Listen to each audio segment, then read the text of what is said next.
आपको क्या लग रहा है कि पॉलिटिकल पार्टी और बड़े नेता 14 तारीख के नतीजे आने का इंतजार कर रहे होंगे, चुपचाप बैठ के टीवी निहार रहे होंगे कि 14 को नतीजा आने दीजिए, फिर देखते हैं कैसे सरकार किसकी बनेगी, क्या होगा? ऐसा लग रहा है क्या? अगर ऐसा लग रहा है तो आप गलत हैं। हलचल बहुत तेज है। लालू कैंप, नीतीश कैंप में हलचल तेज है। और एक बड़ी खबर भी आ रही है जनता दल यूनाइटेड के संगठन को लेकर। संजय झा की कुर्सी जा सकती है। कार्यकारी अध्यक्ष संजय झा की कुर्सी जा सकती है, इशारा किया है नीतीश कुमार ने। और रिजल्ट के बाद बिहार जनता दल यूनाइटेड के संगठन में भी बड़े स्तर पर फेरबदल हो सकता है। उमेश कुशवाहा भी हटाए जा सकते हैं, लेकिन उनको मंत्री पद से नवाजा जाएगा, इस तरह की खबर है। कोई नया प्रदेश अध्यक्ष बनेगा बिहार में जनता दल यूनाइटेड का। तो संगठन के लेवल पर दो बड़ा चेंज होने वाला है। संजय झा जो कार्यकारी अध्यक्ष हैं, उनकी कुर्सी जाएगी और उमेश कुशवाहा को बेहतर काम करने का इनाम मिलने वाला है। तो कुर्सी क्यों जा रही है संजय झा की? क्या प्रो बीजेपी वो दिखने लगे हैं? प्रो बीजेपी काम कर रहे थे? देखिए, अटकलों में जाएंगे, चर्चाओं पर जाएंगे तो ढेर सारी चर्चा संजय झा को लेकर है कि वो जेडीयू के कम बीजेपी के लिए ज्यादा काम कर रहे थे। चुनाव में भी वही सब हुआ। और जब इस तरह की चर्चा हुई तो नीतीश कुमार भी सतर्क हुए। आपको एक और अंदर की जानकारी हम दे देते हैं।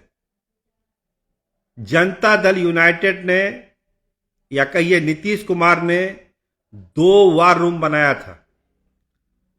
सब पार्टियां की तो एक एक वार रूम होता है, लेकिन जनता दल यूनाइटेड का 2 वार रूम काम कर रहा था।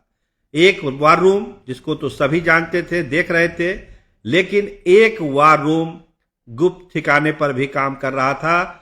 और उस वार रूम के फीडबैक को नीतीश कुमार गंभीरता से देख रहे थे, समझ रहे थे, उसका पालन भी कर रहे थे।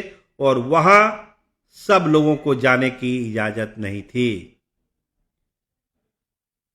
मनीष वर्मा के बहुत खास लोग उसको ऑपरेट कर रहे थे, उस वार रूम को।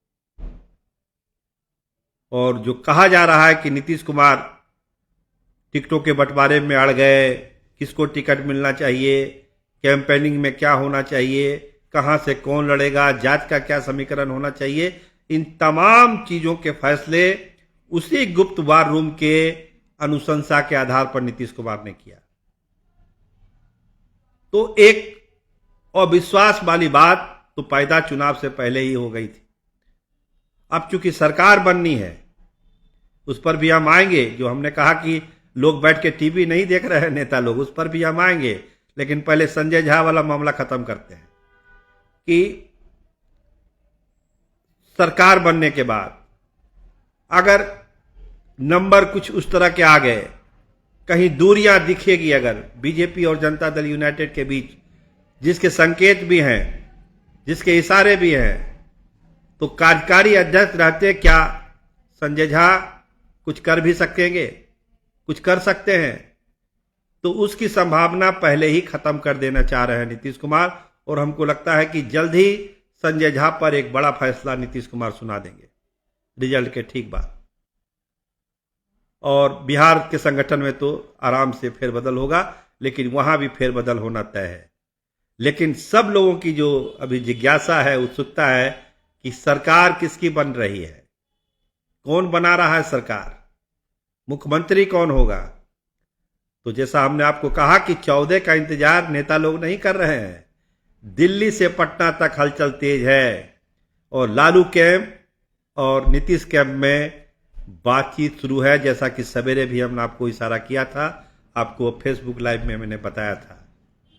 कई स्तरों पर दोनों कैंप बात कर रहे हैं। टर्म एंड कंडीशन डिक्टेट हो रहा है प्लान बी के लिए। हम एक चीज आपको बता दें, सारी चीजें डिपेंड करेगी कि नंबर क्या आता है, लेकिन प्लान बी तैयार हो रहा है। जनता दल यूनाइटेड भी कर रही है और लालू प्रसाद भी कर रहे हैं कि उनको लगता है कि समय उनको ज्यादा नहीं मिलेगा। क्योंकि उनके हाथ में बहुत कुछ नहीं है। केंद्र में बीजेपी की सरकार है। राज्यपाल क्या करेंगे इस पर भी चर्चा है,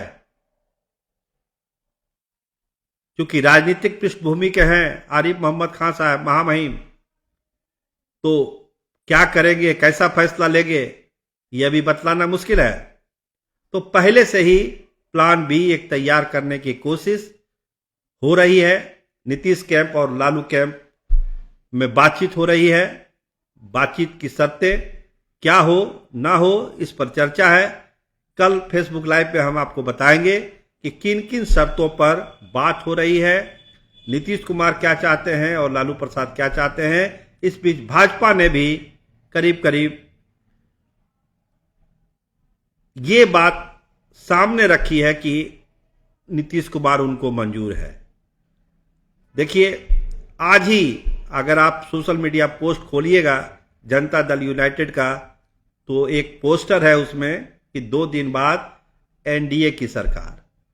पहले कहा जाता था 4 दिन बाद नीतीश सरकार, 6 दिन बाद नीतीश सरकार, लेकिन आज के पोस्टर में है 2 दिन के बाद एनडीए की सरकार। तो क्या बीजेपी ने नीतीश कुमार की सारी शर्तों को मान लिया? नीतीश कुमार जैसा चाह रहे हैं उसी तरह की सरकार बनेगी? देखिए कि इशारा हम कर दे रहे हैं आपको। स्पीकर के पोस्ट को लेकर मामला उलझा हुआ है। नीतीश कुमार चाहते हैं कि इस बार स्पीकर उनका हो। मुख्यमंत्री तो वो बने ही बने, विधानसभा का स्पीकर भी जनता दल यूनाइटेड का हो। ये एक बड़ा पेच आ रहा है और ये पेच सुलझाने की कोशिश हो रही है दिल्ली से लेकर पटना तक। ये तो तय है कि सबसे बड़ी पार्टी जनता दल यूनाइटेड आ रही है। एग्जिट पोल को मारिए, गोली मारिए एग्जिट पोल को, लेकिन जो एग्जैक्ट पोल है उसके वो यही बतलाएगा, वही संकेत है कि नीतीश कुमार की पार्टी विधानसभा में 2 नंबर, 1 नंबर पर राष्ट्रीय जनता दल और तीसरे नंबर पर बीजेपी रहने वाली है। युवाओं ने वोट किया भाई साहब, महिलाओं ने वोट किया। जब हम लोग जाते थे देखने के लिए चुनाव को, तो युवा किसकी बात करते थे? तेजस्वी यादव की बात करते थे, प्रशांत किशोर की बात करते थे।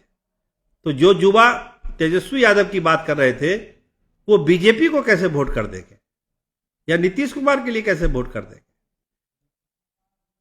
महिलाओं की बात करते हैं, क्या सारी महिलाओं ने वोट कर दिया नीतीश कुमार को? 1.25 लाख महिलाओं के पास ही न आया पैसा, बाकी तो 3.5 करोड़ महिला वोटर है। हिसाब लगा लीजिए क्या हुआ होगा। तो खैर सारा गुना गणित सब 14 तारीख को सामने आएगा, लेकिन हम लोग, आप लोग भले 14 तारीख का इंतजार कर रहे हैं, लेकिन पॉलिटिकल पार्टियां, उनके नेता सरकार बनाने की तैयारी में लगे हुए हैं। तेजस्वी यादव ने भी आज खुल्लम खुल्ला कह दिया कि 18 तारीख को वो शपथ लेने वाले हैं। अधिकारी ज्यादा इधर उधर ना करें, जो नियम है उसको पालन करें, जनता ने जो जनादेश दिया है उसको समझें और नियम के अनुसार अपना काम करें, किसी को कोई दिक्कत नहीं है। लेकिन अगर उल्टा पुल्टा हुआ तो फिर तेजस्वी यादव चुप नहीं बैठेगा। तो पूरे सारा चैनल खुला हुआ है, सारे घोड़े खुले हुए हैं, लेकिन इस बीच जो है बहुत सारी चीजें, फैसले हो रहे हैं। जैसा कि हमने आपको संजय झा के वाले मामले में बताया, टर्म एंड कंडीशन के बारे में एक इशारा किया। डिटेल खबर हम आपको कल देंगे कि और क्या क्या शर्तें इस बार जनता दल यूनाइटेड थोपने जा रहा है या मनवाने जा रहा है। क्योंकि जनता दल यूनाइटेड इस बार अच्छी खासी सीटें जीत कर आ रहा है, तो स्वाभाविक है नीतीश कुमार की ही चलेगी। तो 14 का इंतजार मत करिए, कल भी हमारे साथ जुड़िए, चैनल को सब्सक्राइब करिए, लाइक करिए। आपका बहुत सारा प्यार हमको मिल रहा है, ये बना रहे और हमारे चैनल को, खबरों को जितना शेयर कर सकते हैं करिए। देखते रहिए star TV Bihar. Cameraman Ramnandan के साथ मैं सरोज सिंह, धन्यवाद, नमस्कार।